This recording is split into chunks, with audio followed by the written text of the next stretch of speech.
Welcome to our Leaders in Housing Counseling call for the middle of May. It's been a very, very hectic week or two for us, and maybe for you as well. We've got a lot of ground to cover, so we're going to dive right in. I can see lots of people still joining, but we need to get rolling here. So quickly, lots of stuff happened on the Hill. Not all of it good news, but we are going to have to learn to roll with the punches, and Matthew will give you our update on it.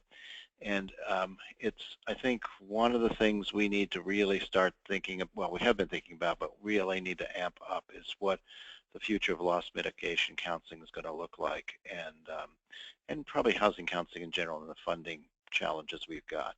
I think there's ways to pivot on this, but we need to really think this through more carefully. And then we're going to talk about the latest on IRLA and some very good news there, and maybe some progress, some deep progress around language preference, but also around the housing counseling information. The quick update on Home Ready. We circulated this. I've gotten a whole bunch of questions. I'll give my kind of overview informational things. If we need to dive more deeply, we'll get Fanny to join us. And then our feature presentation, very interesting. It's a new set of ideas. Stephanie Steen from the Brighton Center in Kentucky is doing work with employers, and the idea is that providing a set of classes and valuable information to employees as an employee benefit for the employer, and then raising money on it. So she's at the beginning of the launch to this, and we're going to get to hear the ideas and then and see how it plays out. We're very interested if any of you are doing anything similar, and we should really use this as an opportunity to share experiences and best practices. But it's part of our Innovations in Housing Counseling series to give agencies more tools to work with. And then we're going to do a good plug for NHRC. We've gotten a bunch of new members, and thank you so much. Just can't tell you how much excitement there is over here at our office when people join, when organizations join. It's both deeply validating and feeling like we're building in the base more. But I do understand there's a couple of you out there who haven't joined yet, and we really hope you will. Okay, let's get going. So, Matthew, federal funding update. Give it to us straight. All right. So on the Senate side, and we've talked about this, it's been kind of slowly making its way to the Senate floor where it is now. So on the Senate side, the funding is $47 million, so level funding for HUD housing counseling assistance, and no funding for NFMC. Same as they did last year, and not a big surprise there. The one kind of significant update on the Senate side, I think we've reported on the call recently that we've been working with Senator Menendez's office, and this not for the first time, but working with them on the hawk prohibition. So this is going back now, I think 3 THUD bills ago, where at the last minute they put language in that prevents HUD and FHA from doing this hawk pilot program, which basically gives a break on FHA insurance for folks who go through counseling. They had been optimistic that they might be able to get a Republican co-sponsor for lifting this hawk prohibition. We found out, unfortunately, yesterday that they were not able to. They had been trying to work with Senator Kirk's office in Illinois. We did do a bunch of outreach with the help of particularly Housing Action Illinois, who had a sign-on letter that had a great response, and we've been optimistic that we might be able to get Senator Kirk on board and get that hawk prohibition lifted. But so the amendment was still proposed. It was co-sponsored by Senator Menendez, Senator Brown from Ohio, and Senator Sanders. But it's unlikely now that it doesn't have Republican support that it's gonna be included in the final bill. So that is a fight that we will have to pick up again next year, hopefully with a Democratic Senate that will be much more likely to be able to get that through. So the first time we've gotten Bernie Sanders on this sort of thing, isn't it? Right? I'm not positive on that. I think so. Certainly as far as I remember, but Right. I honestly don't remember back to the last year. Things are, we got some gears turning there. That's interesting. Yeah, absolutely. So then the House T-HUD bill just came out this week. The funding in that is, the good news is that it includes an $8 million HUD increase for HUD housing counseling. So that's certainly not something it's not insignificant. It's a significant boost for a program that we got, $2 million increase. So we're moving in the right direction on HUD housing counseling assistance. And I think that's not something we should lose sight of. The fortunate counterpoint is that NFMC was also not funded in the House bill. And this, I sent out an email yesterday that hopefully folks saw. I mean, this is also still not a huge shock. The White House didn't include NFMC in their budget request to Congress. We've been hearing for years that NFMC was, meant to be a short-term program, was being wound down. We had still had some optimism that we had a few Republican champions in the House who might keep it alive, and we had actually been hearing that it might be kept alive for at least one more year.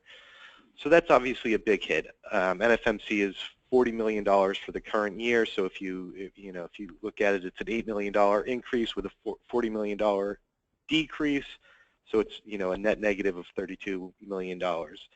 I know not everyone gets NFMC, so it's not, it doesn't equally affect all groups, but for those folks that rely on NFMC dollars, having it zeroed out will be a real loss. We have a small window of opportunity to try to, so at the subcommittee level, they don't do amendments. They'll do amendments when the full committee votes, which will probably be next week. So there's a small window of opportunity to try to get that HUD housing counseling number up, even if it's $1 million or $2 million more, that would be a huge win. It's a little tricky because, it's a program that already, in their eyes, already got a significant increase, so it's a little tough to say, yeah, 8 million was great, but 10 would be even better. But we will do what we can between now and when the committee votes to try to nudge that number up any more that we can. And just the last thing to add, I think, is that it still looks, as far as I can tell, it still looks very unlikely that the House, at least, is going to be, the full House is going to be voting on any of these spending bills. And they were never able to pass a budget because of the kind of hardline conservatives who object to the higher spending levels that they're working with now. And I can't imagine those folks going along to start passing these budget bills. So I think it's unlikely, certainly before the elections or even the new year, that the House is going to start passing spending bills. So there's some potential for continuing resolutions going forward, in which case NFMC may be included in it, and it may give us a chance to kind of fight another day on moving those NFMC dollars to HUD housing counseling. So I think that's what I've got on the federal funding. If you want to add anything, Bruce. Well, at the end of the day, this is bad news in terms of basically we're seeing on the long term $32 million disappear from the system. It's great to up the HUD housing counseling dollars because that's the baseline that each year will work from. We hopefully will be in a better position next year with what may odds are, not guaranteed, but odds are we'll have a Democratic Senate, and there'll be more bargaining power on raising those numbers. But we are facing a big chunk of critical funding for our work disappearing. Not that it's an astonishing surprise, but it's sort of a wake-up call for how we need to think about what we're doing next. And I would add to it that some states have seen an influx of funds from the hardest hit funds. There is certainly, you don't have to paint too dire an immediate picture because there's the year 10 funds. that for NFMC that will roll out through the system and be available. But at the end of the day, we need a different funding model, and I put on here on the agenda that we talk about that is what is the funding model and loss mitigation counseling going forward, because it was what I was thinking about because of NFMC, but I think it completely matters for both pre-purchase and delinquency counseling, as well as the other range of services that we provide, that we need to have a more viable funding model for this. And where I think we need to end up is that we have housing counseling really built into the process on the pre-purchase side and on the delinquency side. We have kind of put out this model of what will replace HAMP, and actually I need to circulate this to the group. I haven't done that yet, but we're working with Americans for Financial Reform and a broad coalition of groups, and we've written a proposal. L.A. Pepper had a lot of contribution to it, as well as others.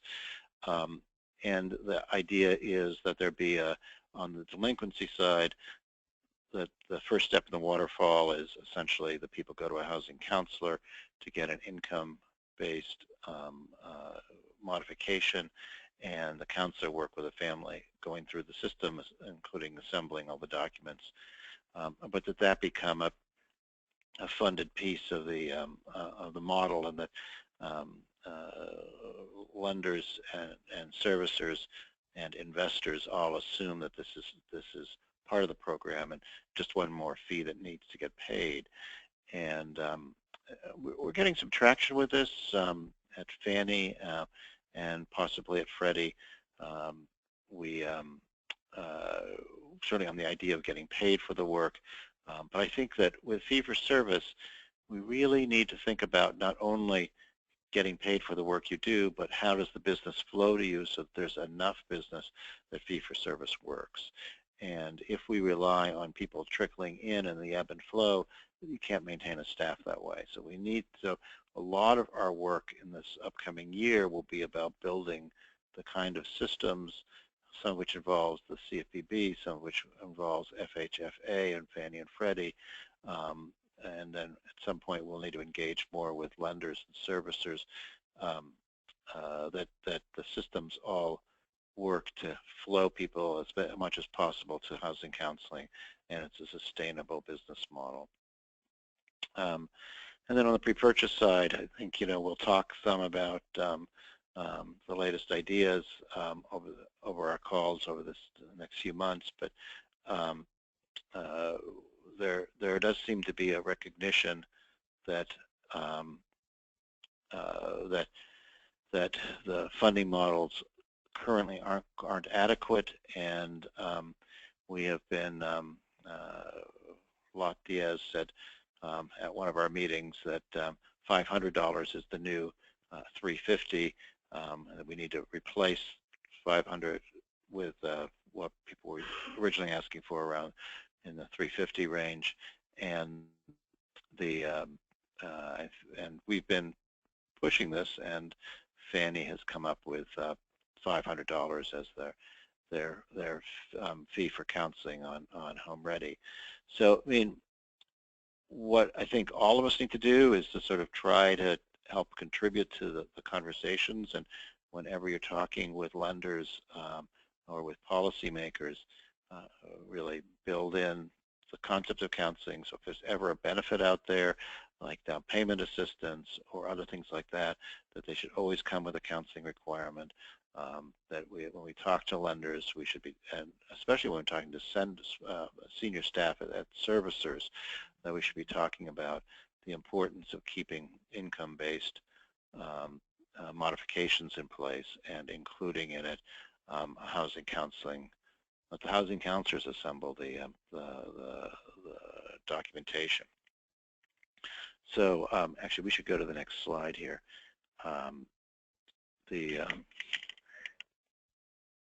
Oh, okay. So we don't have a slide for it. That's what happened. So anyways, I think, we will have continuing conversations about this particular issue. And it's certainly going to take a lot of the attention that Matthew and I are doing. It's about trying to figure out and help build a more sustainable funding model for the housing counseling world. We may get lucky on the CR, the continuing resolution, and might squeak through another year, but that would just be luck, and we have to really build in a system that doesn't rely on that. And on top of that, I think we, this idea that we've talked about diversifying your business lines so that you have more incomes coming in from other sources will be continuing to be key. We want to be helpful in all this. If you're in real trouble, I'm happy to talk to you a little bit about what ideas there are out there, and we're about trying to sustain the housing counseling industry, and we do want to be supportive about the work that you're doing. This will also make it more important about developing collaboratives on a state level, which is another initiative we're working on this year, and we will continue to try to promote that. But the advantage there is that you can develop funding streams locally that are not federally dependent, and we have some good experience on those lines. So after this sobering conversation, a small piece of good news that I did not get onto the agenda yet, but as you know, we've been working on elevating housing counseling and trying to get the White House to play more of a role in that.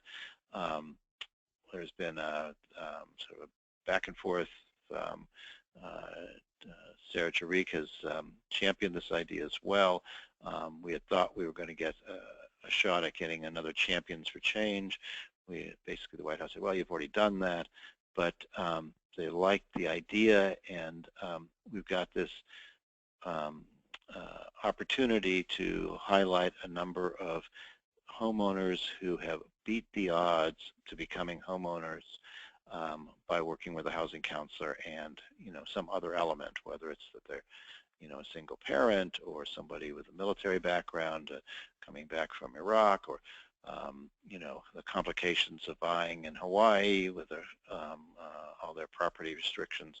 All those sorts of things are on the list. I'm actually looking for one more nominee who's got an FHA loan, but we'll have probably 10 or 15 or 20 nominees that we'll get that we think will be honored at the White House in a meeting with Valerie Jarrett, who's the head of intergovernmental relations and public outreach, and Secretary Castro.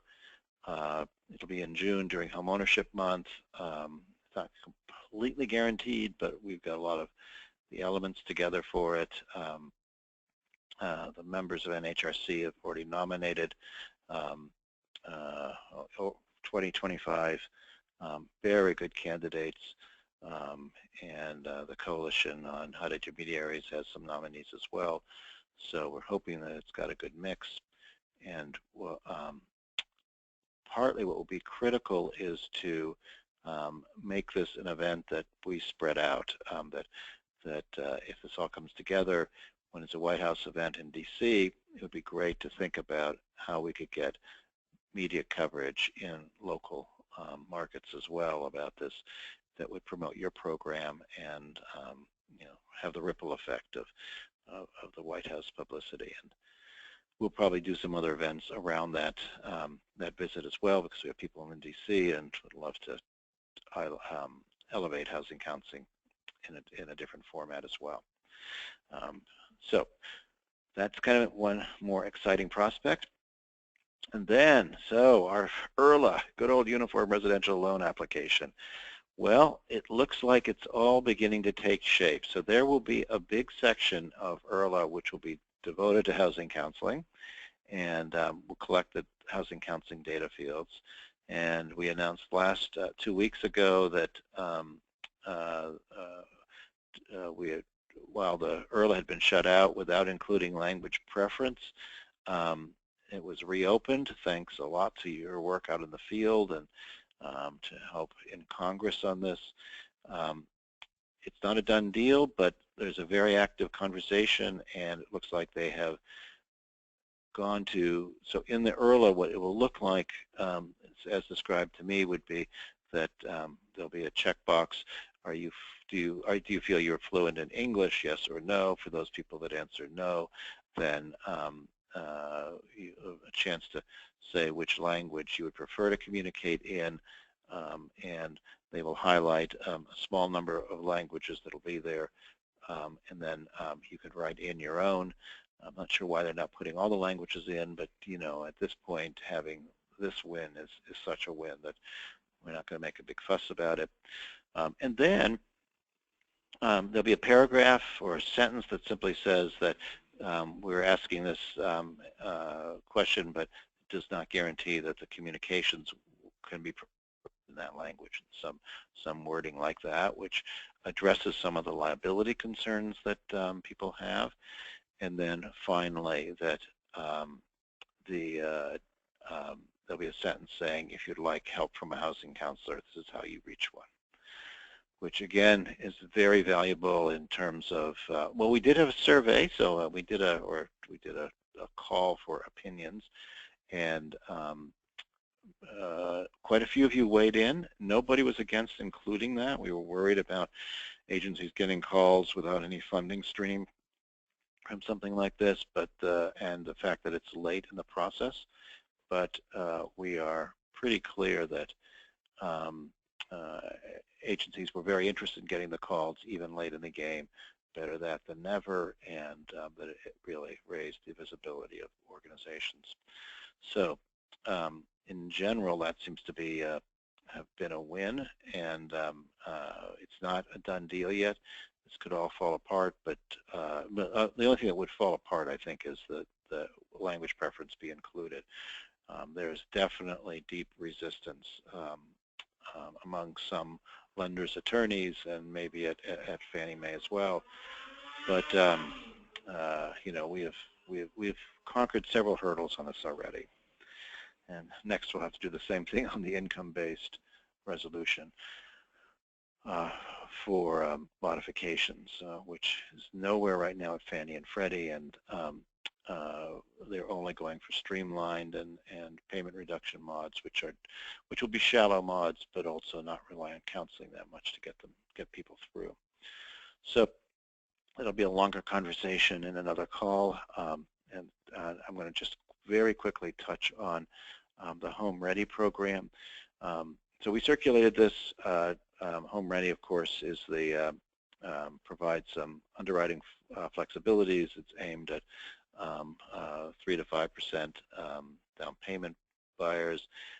They would have paid a premium under the old system, but under this system, it's priced as any other mortgage would be priced, and the it's included as an automatic in DU in a desktop underwriter, the Fannie Mae engine, so that it's much more likely that lenders will use it.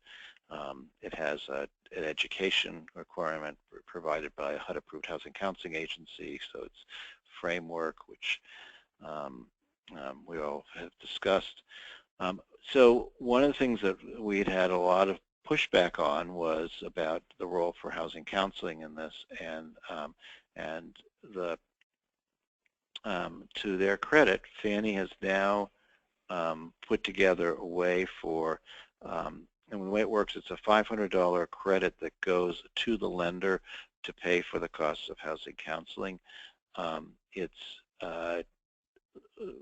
Fannie is not contracting with the counseling agencies. It's a relationship they have with the lender, so they have to do it through the lender, and that's why it goes to the lender. So theoretically, the lender could pocket all the money. They could pocket some of the money. I suspect that we will be able to be persuasive that the $500 flows to the counseling agency. And the big question will be how we document that the counseling was done, and how you actually bill for the funds. But I was very pleased that it was $500. That was the number we put out, and think this is an important step forward. We're going to continue to push to try to get some of the underwriting pieces that we think would benefit from counseling to be kind of, well, you get this if you've gone to a counselor, but let's see how this all works. Unfortunately, this doesn't happen quickly, and it looks like it'll be late this year before the funds actually start flowing. We'll try to encourage faster turnaround, but that was what I was told initially. And then there's also one other provision there. They're making it simpler to identify who's eligible. It was kind of complicated. They had a complicated tiered system that was aimed at the affordable housing goals at CRA, and now they've simplified it to basically people who are 100% below median income. I think that's the number. Don't have it in front of me, but oh, wait a minute, I do have it. Yep, income limit will be 100% AMI across the board, except in areas that currently have no income limit, which are areas that are substantially minority areas under the CRA rules. And so they're simplifying the complexity of tracking this, and I think that works to our benefit generally on this, that it'd be easier for us to get clients, regardless of where they come from, to use the program. So, so did a 90-yard dash through all this, and but I think I want to save some time for what's an important conversation that we'll have coming up here. I've been pleased we've had this ongoing conversation called Innovations in Housing Counseling, where we're really trying to find out what interesting things are being done that other groups could learn from around the country that will make our work more sustainable and more valuable to our client base. And Stephanie Steen was talking to me about a whole different set of issues from the Brighton Center in Newport, Kentucky, which is a full-service provider. And Stephanie has got a lot of experience, 15 years of experience in the field, and was really thinking about a whole program to do to reach out to employers and their employees around financial issues. And I thought, well, this is the kind of thing we ought to start talking about. So, and Stephanie's really kind of in the beginning, so this is a great time to sort of hear the thinking, which I think has been pretty deep on all this. So Stephanie, are you with us? I am. Oh, good. Thank you, Bruce. All right, well, thank you, Bruce, so much for asking me to be a part of the call today. I really appreciate it. As Bruce has mentioned as an earlier part of the segment of the call, thinking outside the box and really trying to figure out ways to not only diversify your funding with being a housing counseling agency, but also looking at how do you build partnerships to really support the community in which you're serving. And, you know, really kind of understanding not only the nonprofit, but the for-profit world as well, and how we can work together to make a deeper impact. So next slide, please. One thing about Brighton Center is our mission is all about self-sufficiency and working with our families to make sure that they have the resources and tools to allow them to get to be self-sufficient. We strive to create an environment that rewards excellence and innovation, but at the same time encourages mutual respect, and again, really putting together those resources and maximizing what's available in the community. Next slide, please. As an organization, in fiscal year 2015, we served over 60,000 individuals through 37 different programs. I've listed our 7 departments there. We offer our Brighton Center Recovery Center. It's a 100-bed facility for women with substance abuse concerns and issues. We also have our community and youth services, which really focuses on neighborhood and providing resources for youth to become better leaders of their community. our early childhood education, focusing on with families of infants, toddlers, preschoolers, and school-age children, and focusing on that child development. The Family Center is another department within our organization, and basically looking at assisting families through intensive case management, training, and education. Of course, financial services, which we'll get there in just a moment. Workforce development, working on job training opportunities and providing funding for individuals, students to go back to school. And then our Northern Kentucky Scholar House is a 48-bed facility, which is really focused on that two-generation approach, emphasizing the comprehensive needs of the children and the parents that participate in that program. So through those 37 different programs, they're connected to one of those 7 department areas. Next slide, please. So when we talk about our organization and just trying to understand where we come from and how we diversify our funding, we also look at defining the self-sufficiency continuum a little bit deeper. And this is a stair step as an organization that we came up with. As you know, there's no entry point or no wrong entry point for someone to enter services, and really understanding that we hope that they go through the process of not only building the connections and having opportunities for resources, but then making and building skills and making behavior changes, and then lastly building a future for not only themselves as much as for their children too.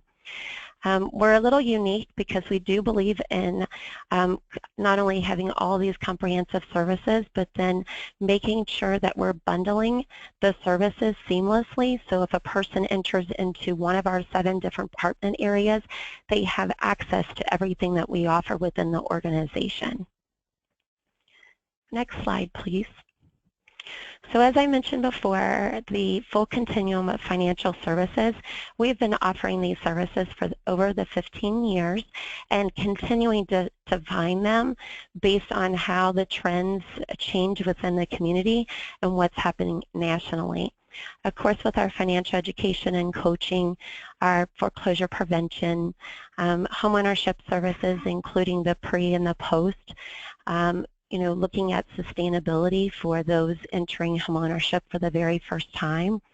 We have the Savings Match Incentive Program, our reverse mortgage, and then VITA, which is the anti-poverty and allowing people to look at the tax return and the child tax credits to their advantage.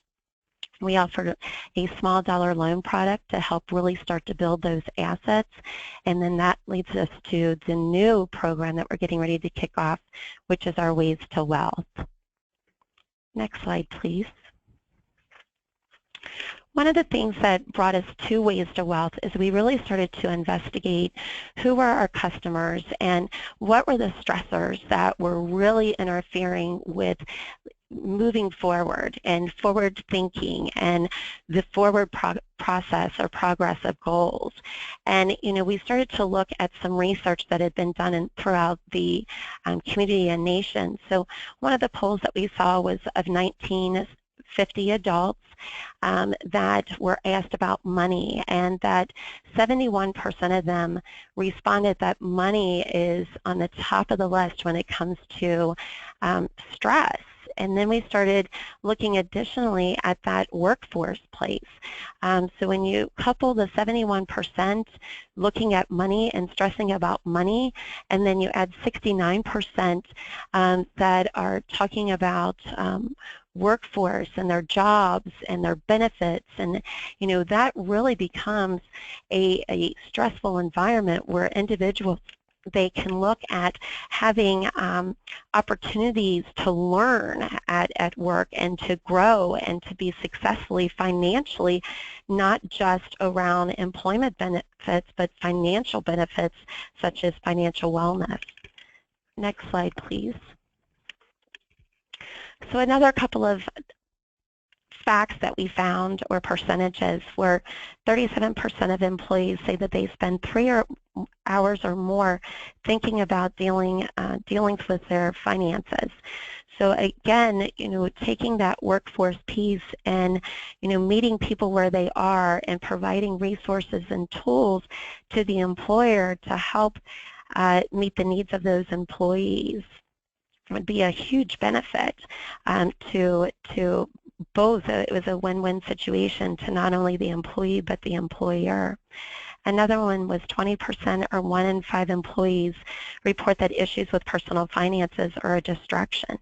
So looking at profitability and looking at the decrease in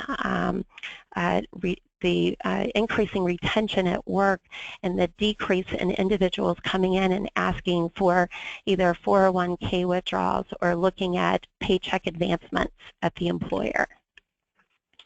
Next slide, please.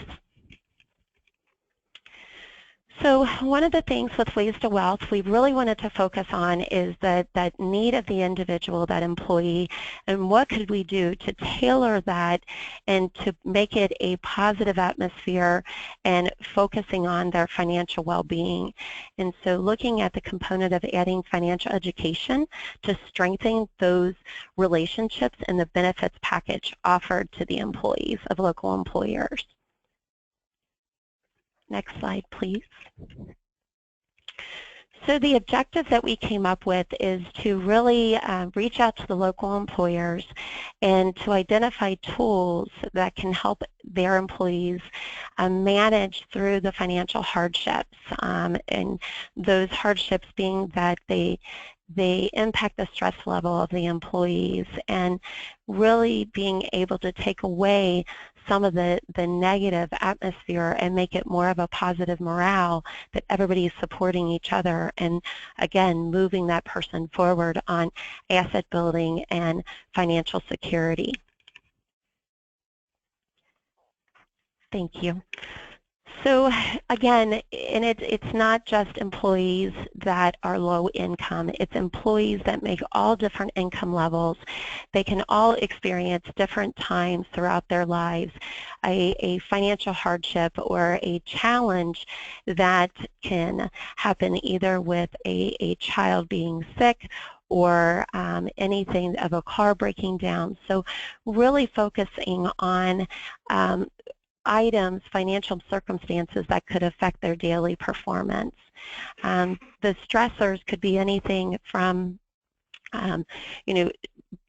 the tardy or absent of an employee to suffering physical health problems.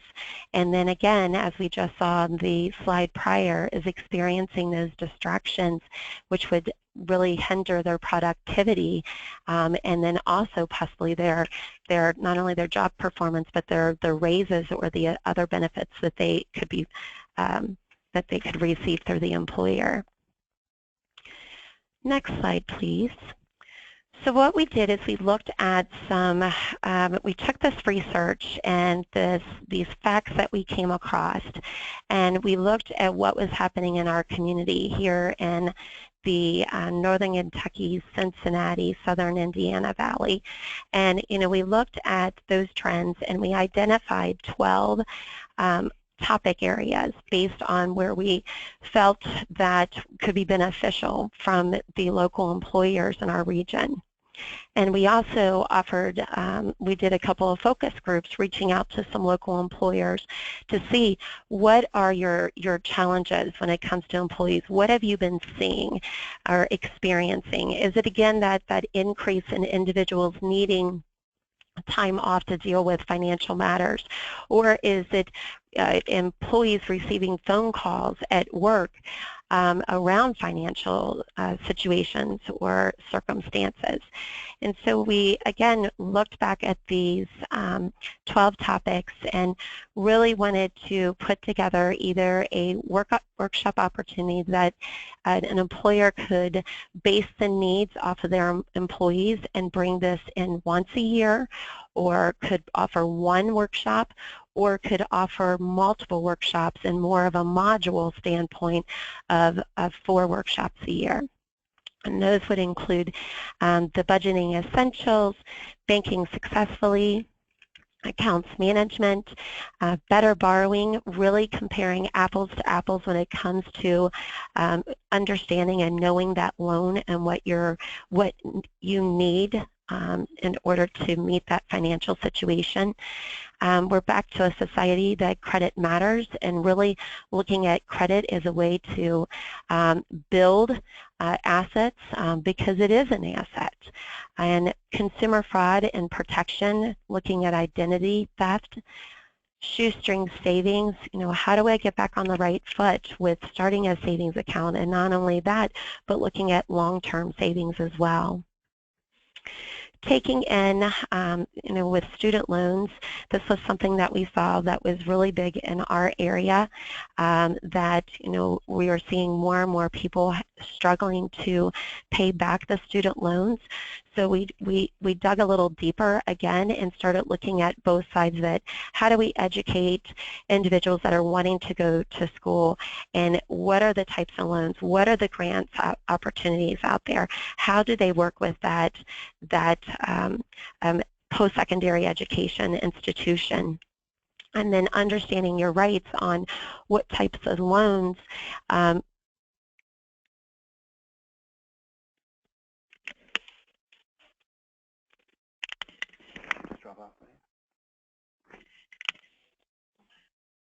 Stephanie, we can't hear you. Can you, are you there?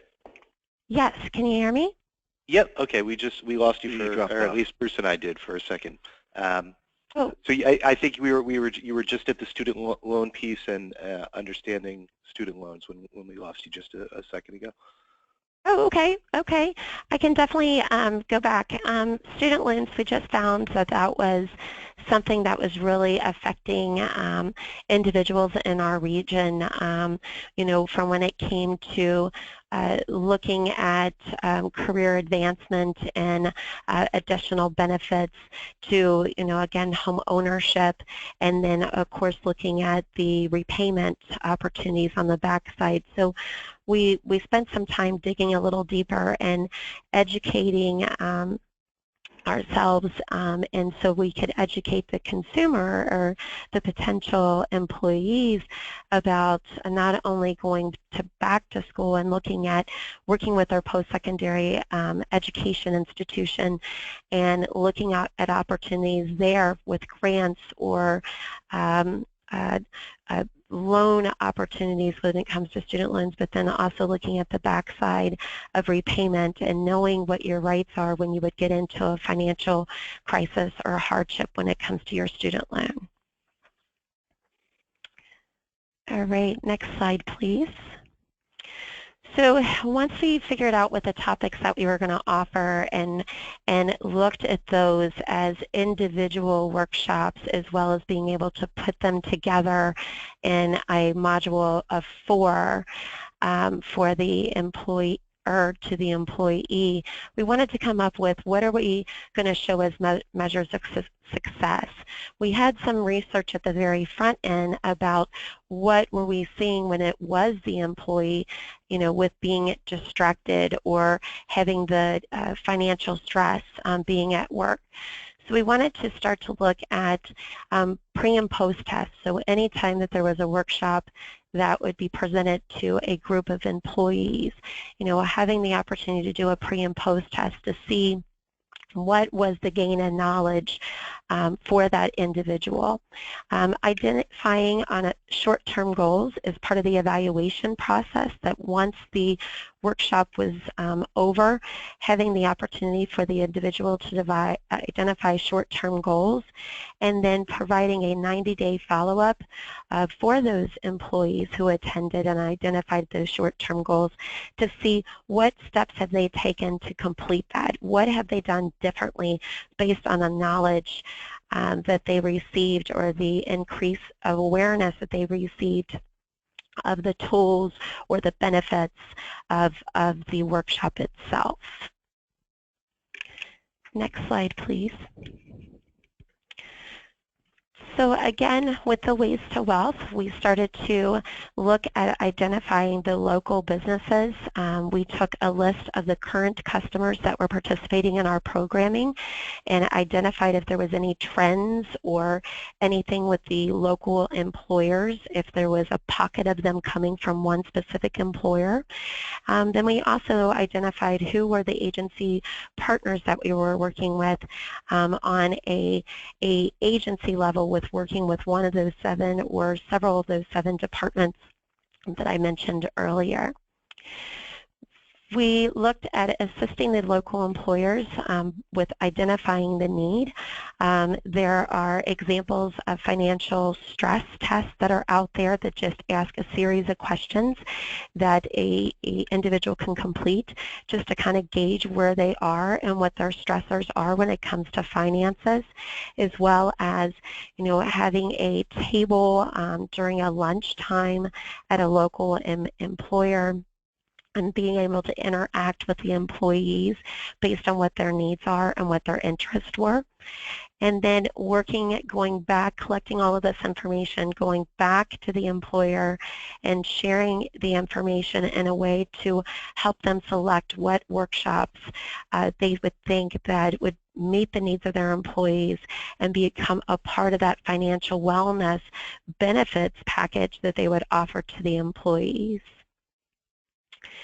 And then assisting the employer with the employees with the marketing, because it's all about that key messaging and keeping it positive. We didn't want this to come back as, oh my goodness, you know, you don't feel comfortable managing your finances. You know, we didn't want that messaging. We want it to be a very supportive atmosphere of ways to learn and growth and looking at gaining knowledge versus having it hinder people or keep it as a barrier for people to attend.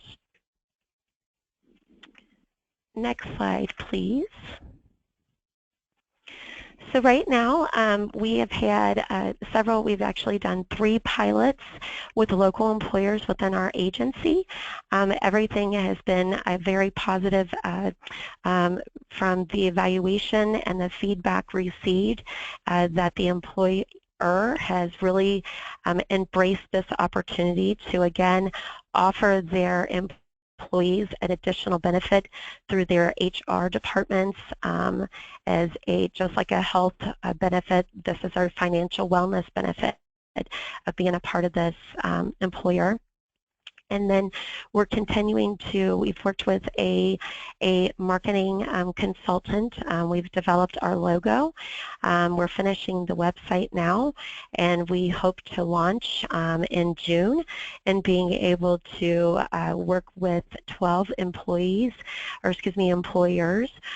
before the end of the year. So we're really excited to be able to embrace this by not only thinking outside the box and looking at sustainability, but also being able to meet the needs of the community and working with the for-profit, nonprofit crossover and being able to bring services into the employer.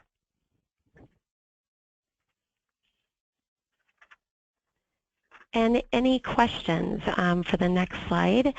If there's any questions, and my contact information is there from what we started with the creating of the business plan and really understanding what the employers were needing in the area to actually full implementation. So. Well, thank you very much, Stephanie. This was terrific. So I'm sure one question people are asking themselves or want to ask you, so I'll lead with it, is how did you price it out and what's your pricing structure look like? Sure, great question, Bruce. What we did is we did a market analysis within our area and really looked to see what would be who would be the companies that we would be targeting to get this program started. We also looked at what would be the cost for us to offer this program and being able to go into the local employers and offer each those levels, to doing like an assessment to understanding what their employees need, to crafting the messaging for the employer to the employee.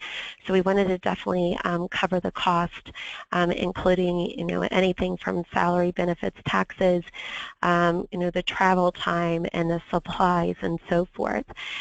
So we've come up with for a individual one-time workshop as a presentation at $600 to a range of $2,000 for having 4 workshops presented during a given time with that employer. Good. And in your calculation, you also put in overhead, right? So that's exactly. Our agency has, of course, a federally approved indirect cost, so that is included in there, as well as management time. Perfect. So have we got any questions, Matthew? Yep. First I'll share the one bit of feedback we got, which is that this sounds like a great program and a great idea. So a lot of enthusiasm for the idea. And just to clarify, so the idea is that it's offered as an employer-provided benefit. There's no fee ever going to the employee. It all flows through the employer, correct? Correct. That the employer is offering this as just another benefit to the employee through their benefits package, all based on this financial wellness. So it's just including the health wellness and now financial wellness.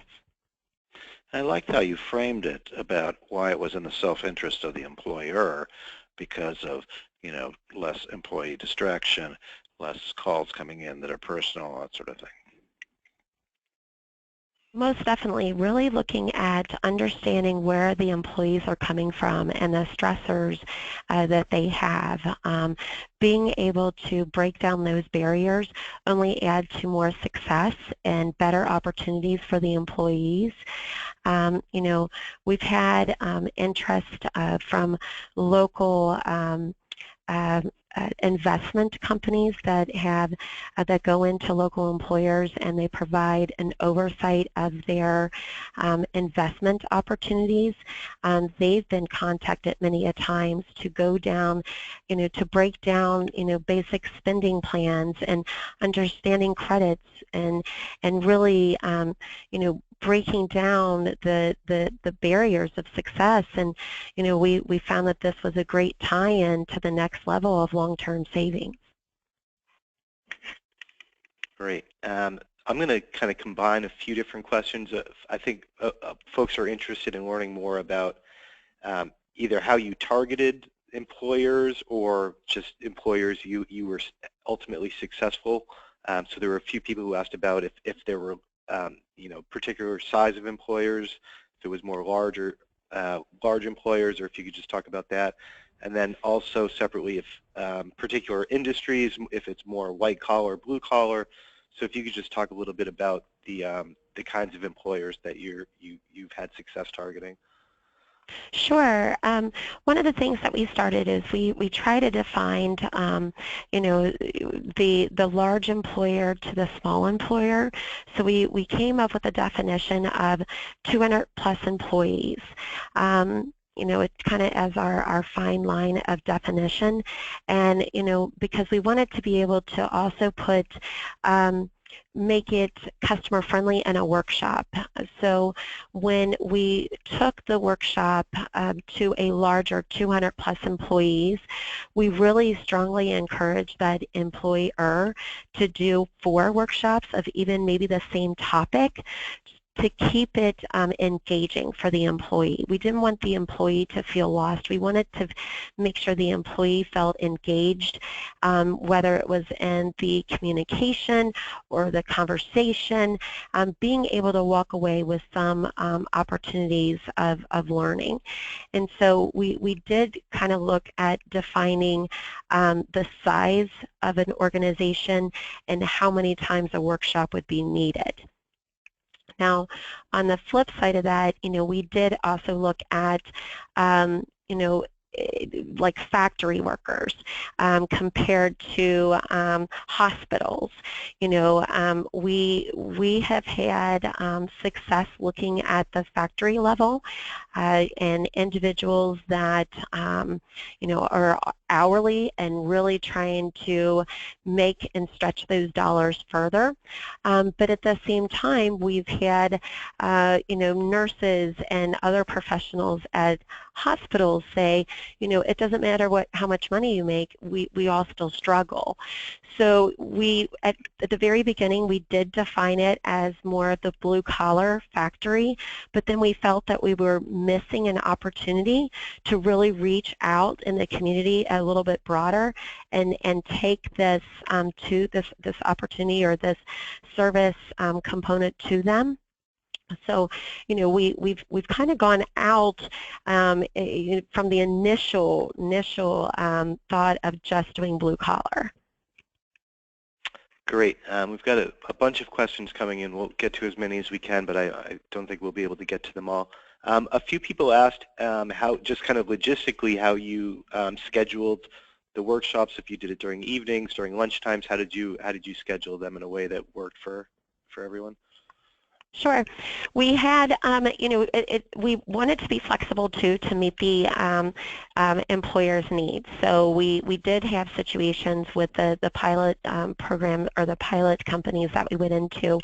One had 3 different schedules. So they had first, second, and third shift. And so we tried to do it in between the shifts changing.